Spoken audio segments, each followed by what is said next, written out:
Siemaneczko, to jest Volvo EW160e i moje wygląda tak. Nie wiem, czy to widać. O! Zrobiłem tutaj jeszcze tego. Taką przyczepkę. Tu się powinny świecić światła.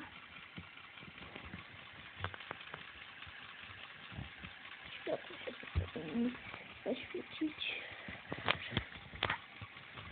Trudno, czasami się nie świecą.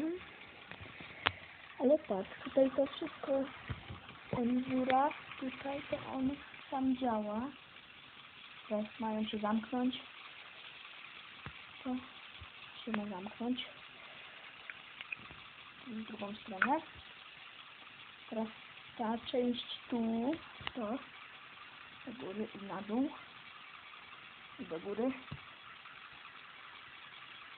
Tak, to otwieramy. To i teraz idzie na dół cała. Tak. I do góry. Ja jedną rękę, a drugą podtrzymuję telefon. No i to tyle. Dawniej bez silnika. To trzeba teraz wyłączyć. To się po prostu tutaj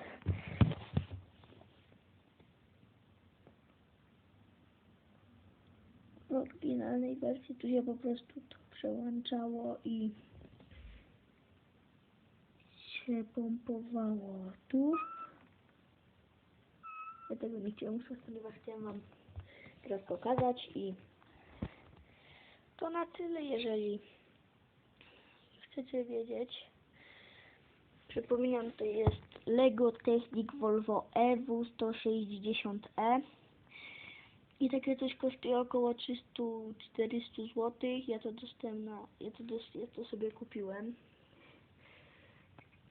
To jest dla bardzo dobrze budujących albo bardzo dobrze budujących. Polecam też takie silniczki. Mogę wam nawet pokazać też te silniczki.